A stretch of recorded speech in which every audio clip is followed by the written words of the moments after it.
Happy New Year here from Washington, D.C. Hope everybody had a fantastic night, because I'm about to talk about how the 49ers are set up not only to win the Super Bowl, but to dominate on their run to the Super Bowl. Brock Purdy is an elite player who's ready to lead the 49ers on a dominant Super Bowl run. I don't know if this is going to be like 1989 when the 49ers outscored their opponents by a combined 100 points. But what this 49ers team did during the regular season was historic. And I speak in the past tense because they're going to rest guys against the Rams. There's no reason to do anything crazy this coming week. It's going to be a little bit more like an exhibition game for the 49ers. But this year, the 49ers became the first team in NFL history to field a running back over 1,000 yards from scrimmage. That was Christian McCaffrey with over 2,000. Two wide receivers over 1,000 yards from scrimmage. That's Brandon Ayuk and Deebo Samuel. And a tight end at over 1,000 yards from scrimmage. That is George Kittle.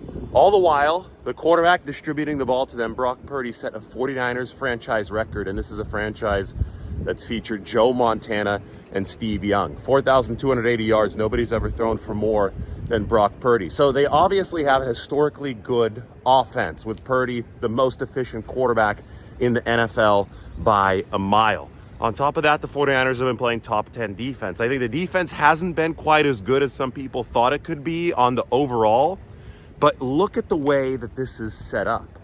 The 49ers coming off of rest this year, that means weeks 1 through 5, the start of the season, right when they're rested, and then out of the bye week, that was weeks 10 through 12, have been an absolutely elite defense. Guess what they're going to have when they start the postseason here in about 3 weeks? Rest. So I think that this 49ers offense has been elite, no question. It's been historic, no question. I think there's a really, really good chance they're going to be paired with an elite defense because of this first round bye. And because of that, look out. As long as special teams doesn't screw it up, and I know that's been a thing in 49ers past with good teams in the postseason, but as long as special teams doesn't screw it up, the ingredients are there for this team to go on a dominant run. Brock Purdy, for as much as people like to talk about him, people are just wrong about Brock Purdy. He's an elite thrower of the football because of his anticipation and his accuracy. And he's one of the better movers in the game as far as his athleticism in and around the pocket. It's exactly what Kyle Shanahan said that he wanted leading up to the 2021 draft. When you have both ingredients of that formula, you have a true chance to be great in huge games. And Brock Purdy's already delivered in so many big games this year. People are going to talk about that Ravens game as a potential Super Bowl preview, and I think it might be because the Ravens are really good. But I don't think the Ravens are quite as good as the 49ers. They got them, obviously, in that Monday night game, but it really did take a lot of 49ers giveaways. It took 5 giveaways for Baltimore to grab control of that game.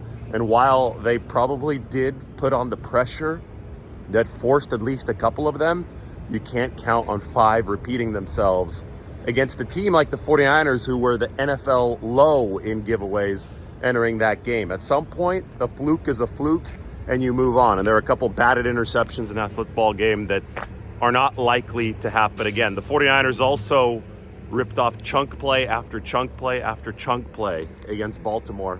And guess what? The 49ers have been ripping off chunk play after chunk play after chunk play over the course of this entire season. So that's more likely to repeat itself than the giveaways.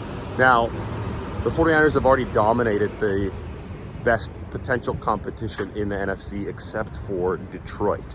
But I think by extension, you can see that Detroit's not quite as good as a team like Baltimore on the other side of the bracket.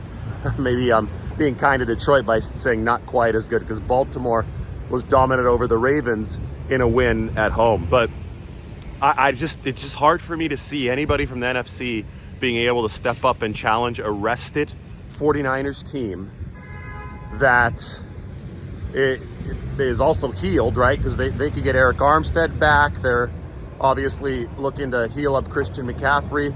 Based on what we saw in the regular season, nobody in this conference came close to the 49ers. So that's where we're at. The 49ers, the best team in the NFC, on the warpath now to prove that they're the best team in the NFL. And I think that they have a very good chance to show that, and show that in dominant fashion with this 1 seed. That's how good the 49ers are. That's how good their quarterback, Brock Purdy, is. I think somebody reported that Lamar Jackson was like minus 10,000 odds to win the regular season MVP. I was in the 49ers locker room yesterday. They don't care at all. They want the Super Bowl trophy, the Lombardi trophy. By the way, speaking of the Lombardi trophy, let me show you guys something here right across the street in DC. They want that Super Bowl trophy, which is spelled a little bit different than this Hotel Lombardi. Spell it with an I. They spell it like my last name, not with the Y. But they also want that Super Bowl MVP a lot more than they want the regular season MVP. Regular season MVP, there's some politics behind that, right? Because it's about who performs better. A little bit later, I think that the showcase game might have been that Monday night game, even though it probably isn't completely fair because Purdy's being penalized for essentially one bad game this year. But the 49ers will gladly take the Super Bowl MVP over the regular season MVP for their quarterback or for whoever else is on the team. This 49ers team does not care about individual awards. This 49ers team is about the collective. They've made history as a collective, and they can continue to make history as a collective. If we want to set things into perspective, the 49ers, like I mentioned, in 1989, when they went on that wild run that ended in the 55-10 Super Bowl win over the Broncos, they outscored their postseason competition by a combined 100 points. Can they do the same again this year? Well, it's going to take a couple blowouts in the early rounds and then a blowout in the Super Bowl. I don't know if that history will ever be matched, but I do think that the 49ers are primed to go on a dominant run. And they're favorites. Speaking of favorites for the MVP, favorites for the actual Super Bowl championship, for the Lombardi trophy, that belongs with the San Francisco 49ers. So pair this historically good offense with a top 5 level defense, with an elite defense, and I think rest is the necessary ingredient there. And then add in a special teams that doesn't screw it up, and you've got a 49ers formula that can win it all this season. The game against the Rams is an update. This came out last night while all of you were celebrating New Year's Eve. The game against the Rams is going to happen on Sunday. They had been determining Saturday or Sunday. Sunday at 1:25 p.m. Pacific time. We should see a lot of Sam Darnold. The 49ers cannot rest everybody because there's just not enough players on the roster. So we'll see who they pick and choose to rest, who they pick and choose to play just a series or two. And it'll be fun to watch some of the less heralded players working against the Rams, who also have nothing to play for since they locked up a playoff spot yesterday. All right, everybody, Happy New Year. Make 2024 your masterpiece.